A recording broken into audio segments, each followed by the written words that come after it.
This American $7 billion warship is probably the most fearsome ever created. Since the First World War, the sea has become a strategic battlefront for world powers, and only the most sophisticated and lethal dominated the treacherous waters. Recognizing the importance of these sea beasts, the United States has invested a whopping $7 billion into the creation of a warship with capabilities that is feared by even the most technologically advanced nations. What is this warship that has helped the United States dominate the sea? What are the capabilities of this warship? Join us as we explore the amazing features of the United States, $7 billion that could wipe out Russia in seconds. This powerful warship, the Iowa-class battleship, has given the United States dominion over the seas. This sea beast was first ordered by the U.S. Navy in 1939 to 1940 to intercept fast enemy ships like Japan's Congo-class that was designed under the Second London Naval Treaty's Escalator Clause for speed and power. The four iconic vessels, Iowa, New Jersey, Missouri, and Wisconsin, were completed and became the last battleships commissioned by the United States Navy, with Illinois and Kentucky canceled before completion. These battleships were war legends, serving as escorts and shore bombardment giants from World War II through the Korean and Vietnam Wars, and later firing missiles during the Gulf War's Operation Desert Storm.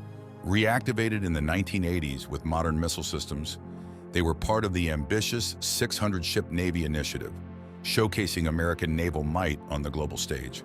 After their decommissioning in the post-Cold War era, debates on their role led to their transformation into museum ships, now celebrated maritime icons across the U.S. The Iowa-class battleships emerged from the U.S. Navy's Strategic War Plan Orange that was aimed at countering Japan in the Pacific. Recognizing vulnerabilities in their logistics and communication lines, planners saw the need for a fast attachment that is capable of engaging high-speed Japanese cruisers and capital ships. The regular 21-knot battleships and even the newer 27-knot classes were deemed to be too slow against the upgraded Congo-class battlecruisers, which had been transformed into fast battleships. To address these issues, the Navy envisioned battleships exceeding 30 knots, which would be capable of keeping pace with other aircraft carriers and their escorts, forming what would evolve into the Fast Carrier Task Force. The project that would eventually become the Iowa-class battleships began in early 1938, under the guidance of Admiral Thomas C. Hart. This came after the invocation of the Escalator Clause, which allowed for an increased displacement of up to 45,000 long tons. This extra weight provided room for innovative designs, including both slow battleships with enhanced armament and protection, and fast battleships capable of exceeding 33 knots. One of the slow designs expanded the South Dakota class, proposing either 12 16-inch guns or 9 massive 18-inch guns, paired with more robust armor and a powerful engine to maintain a speed of 27 knots. These designs would eventually evolve into the formidable Montana class after treaty restrictions were lifted with the onset of World War II. Priority was given to the fast design in order for this warship to counter Japan's Congo-class battleships, which posed a significant threat due to their speed and firepower. The fast Iowa-class ships needed to ensure that U.S. supply ships were safe and that they could effectively engage the Japanese battle line. Among the fast battleship concepts, Captain A.J. Chantry's team proposed a cruiser-killer design on January 17, 1938. This ship boasts 12 16-inch and 25-inch guns, capable of reaching speeds of 35 knots, with a range of 20,000 nautical miles. Despite its impressive specs, Chantry believed more could be done to maximize the ship's capabilities. 3 refined plans, which were labeled A, B, and C, were developed by the end of January. These plans included increased draft and armor, with A being the largest at 59,060 inches long tons, carrying 12 16-inch guns and 4 triple turrets. B was smaller but still formidable, with 9 16-inch guns and a top speed of 32.5 knots. C pushed the limits further with a massive power output to achieve 35 knots, resulting in a standard displacement of 55,771 long tons. These designs laid the groundwork for what would become the legendary Iowa-class battleships. In March 1938, the General Board, influenced by the Battleship Design Advisory Board, including notable figures like naval architect William Francis Gibbs, called for a fresh approach to battleship design. They planned to expand on the 35,000-ton South Dakota class, envisioning ships that could achieve 30 knots with a displacement of around 37,600 tons. Pushing the limits further, a 33-knot design was possible at approximately 39,000 tons, comfortably below the 45,000-ton threshold set by the escalator clause. These designs convinced the General Board that a 33-knot battleship was feasible, but further studies revealed challenges. The increased speed demanded more freeboard, reinforcing the ship's structure and enlarging the power plant, adding about 2,400 tons to the weight. Adjustments were necessary, including increasing the draft and narrowing the beam to reduce resistance, thus saving weight. However, the General Board was skeptical that an additional 10,000 tons would only add 6 knots over the South Dakotas. They opted to use the powerful 16-inch/50 caliber Mark II guns, which added significant weight due to their larger turrets and barbettes. This pushed the design over the limit, but a breakthrough turret design helped reduce the weight, bringing the displacement down to a tight 44,000 tons. In May 1938, the Second Vinson Act authorized a significant expansion of the Navy, securing funds for the Iowa class. By the end of the year, the designs were nearly complete with constant refinements. Changes included switching anti-aircraft armament to more effective Oerlikon and Bofors guns and enhancing the internal layout for better protection. As World War II loomed, treaty constraints were lifted, allowing more flexibility in design. By the time Iowa and New Jersey were laid down in 1940, further enhancements in anti-aircraft capabilities and electronics had increased their displacement, marking the completion of these iconic battleships. The Iowa-class battleships were about 88 feet overall, with a beam of 108 feet. Their impressive dimensions allowed them to navigate the Panama Canal, a crucial strategic advantage. During World War II, these ships had a draft of 37 feet at full load, with a double-bottom hull that transitioned to a triple bottom under the armored citadel, providing exceptional stability and protection. Inspired by the 1938 Second Vinson Act, the Navy quickly developed these 45,000-ton battleships, employing an empirical formula to optimize speed and maneuverability. The design included a bulbous bow and lengthened forecastle, enhancing their agility and seakeeping abilities, although their unique hull shape did cause intense spray and challenges in refueling escorting destroyers. Housed in 3 turrets, each capable of independent elevation and firing, the guns were a proof of precision engineering and power. The turrets extended deep into the ship, with each requiring a large crew to operate effectively, and were controlled by an advanced fire control system that incorporated radar and analog computing for accurate targeting. In addition to their conventional firepower, the Iowa-class battleships were later equipped with nuclear shells, adding a new dimension to their already formidable arsenal. Although the presence of these shells was never confirmed, the secondary battery consisted of 25-inch/38 caliber guns, renowned for their reliability and versatility against both surface and air targets. These dual-purpose guns remained on the battleships throughout their service, even as modernizations in the 1980s reduced their number to accommodate Tomahawk missile launchers, maintaining their relevance in evolving naval warfare. During the Second World War, these ships had a draft of 37 feet at full load, with a double-bottom hull that transitioned to a triple bottom under the armored warship, providing exceptional stability and protection. Each of the Iowa-class battleships boasted impressive engineering feats beyond their sheer size and firepower. Deep within their hulls, 4 engine rooms housed twin 1,250 kilowatt ships' service turbine generators, delivering a commanding 10,000 kilowatts of electrical power at 450 volts alternating current. In moments of crisis, 250 kilowatts emergency diesel generators stood ready to ensure vital systems remained operational, showcasing redundancy and resilience crucial for sustained combat operations. Navigating the lower decks revealed the casualty power system, an equally important asset for battle damage scenarios.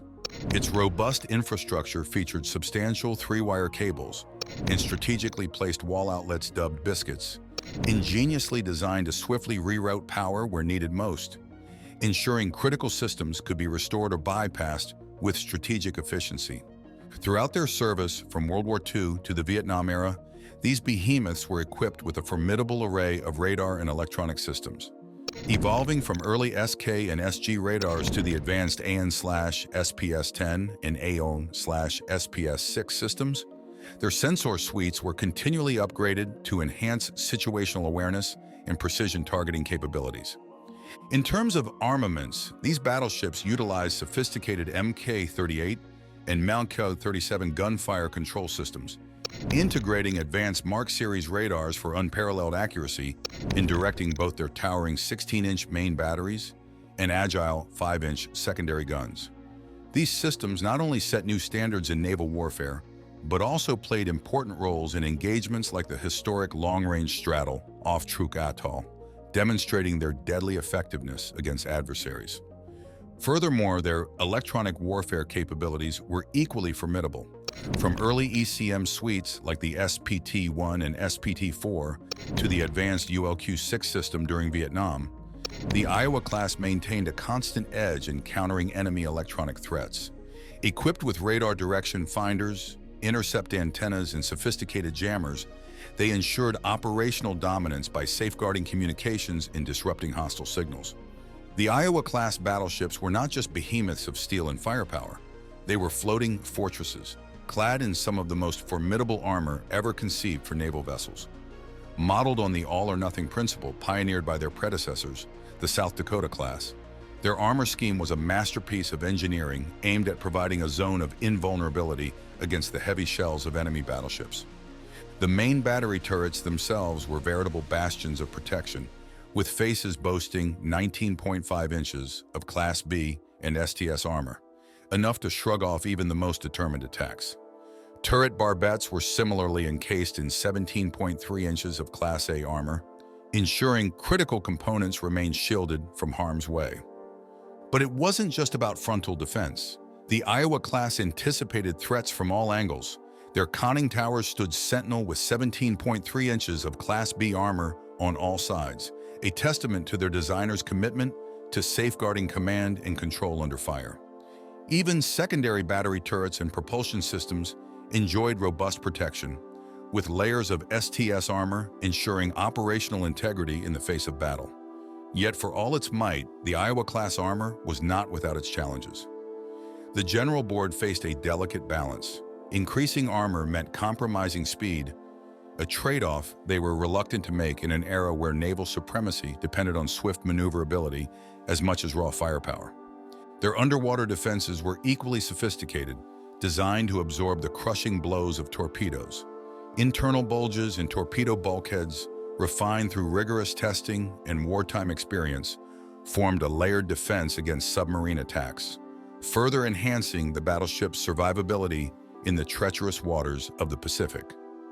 As the theater of war evolved, so too did the challenges. Concerns over aerial bombing prompted continual adaptations, yet the Iowa class, already committed to construction, would see its armor tested in the crucible of battle, where its strengths and vulnerabilities would shape naval doctrine for decades to come. When the Iowa-class battleships roared into service during World War II, they were equipped not just with immense firepower, but also with a nod to reconnaissance and rescue missions through their onboard floatplanes. Fast forward to the Korean War era, and the scene changes. Helicopters had taken over the skies. The Sikorsky HO-3S-1, with its rotary blades slicing through the air, replaced the floatplanes, adapting to the evolving demands of naval warfare. But the Iowa class wasn't done evolving. As the Cold War set in, grand visions emerged for their future. Proposals buzzed around like the Sikorsky helicopters above, suggesting radical transformations. From equipping these giants with nuclear missiles to the audacious idea of transforming Illinois and Kentucky into full-fledged aircraft carriers. Imagine these battleships, renowned for their speed among their kind, leading fast aircraft carrier task forces. Yet, reality often has different plans.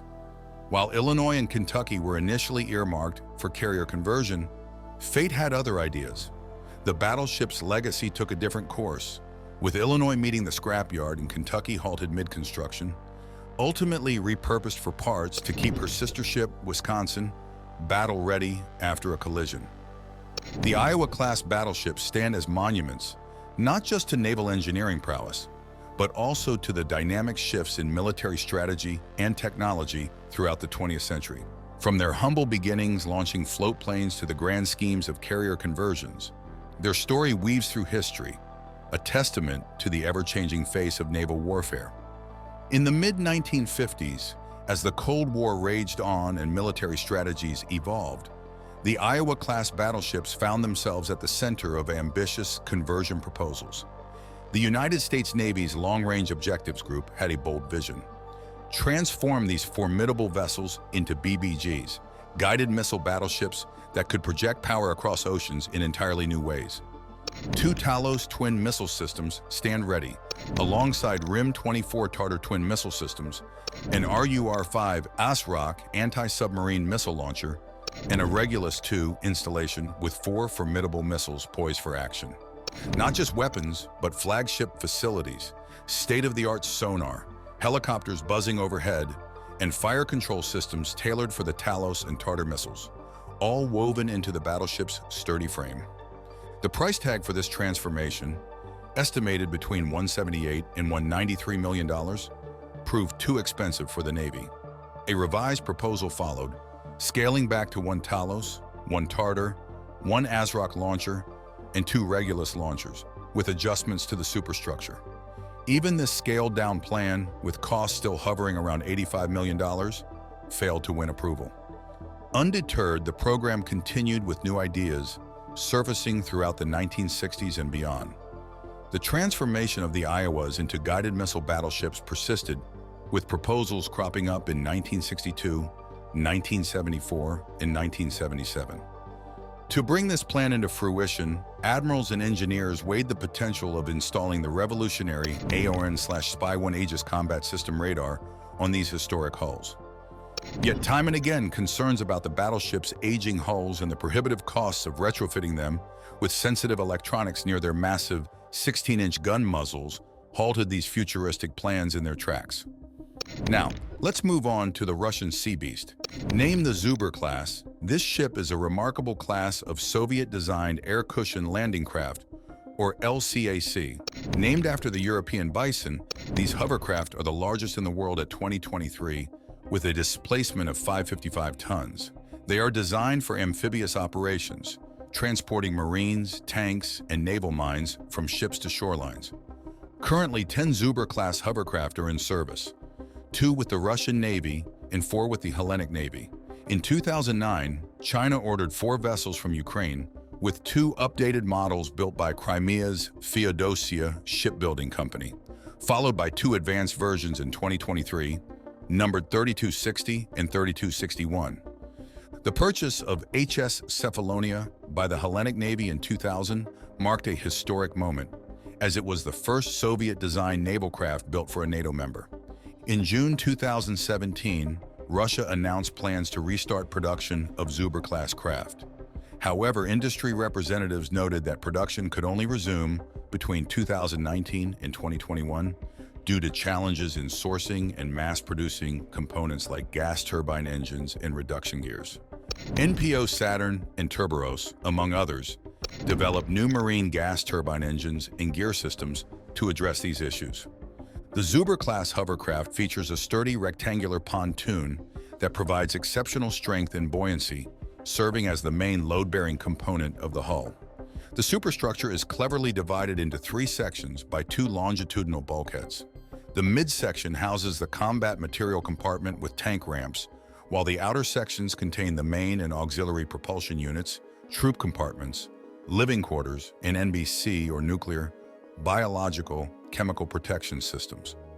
For the comfort of the crew, the troop compartments and living areas are equipped with air conditioning, heating systems, and sound heat insulation.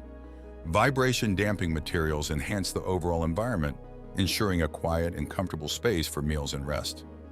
Safety is a priority, with airtight seals in combat stations and living areas to protect against weapons of mass destruction, supplemented by gas masks and protective suits for all personnel. An active system mitigates the threat of magnetic mines by compensating for the ship's magnetic fields.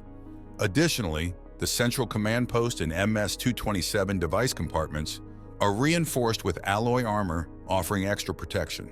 The Zuber-class landing craft features a 400 square meter cargo area and can carry various loads, including 3 main battle tanks, 10 armored vehicles with 230 troops, or up to 500 troops. It can handle gradients up to 5 degrees on unprepared shores and 1.6 meter high vertical walls. The craft is seaworthy up to sea state C, with a cruising speed of 30 to 40 knots. Later models built for China are designed to reach speeds of up to 63 knots and have a range of 300 nautical miles at 55 knots. The Chinese People's Liberation Army Navy operates a licensed version known as the Type 958. These ships, the US's Iowa warships and the Russian Zuber class, are nothing short of formidable and never fail to demonstrate their prowess on the seas. Equipped with advanced technology and weapons, they are as lethal as they appear and are a proof of this nation's determination in building the perfect ship that would bolster their defense system. Thanks for watching. While you are still here, click on the link on your screen to check out another of our videos. See you there.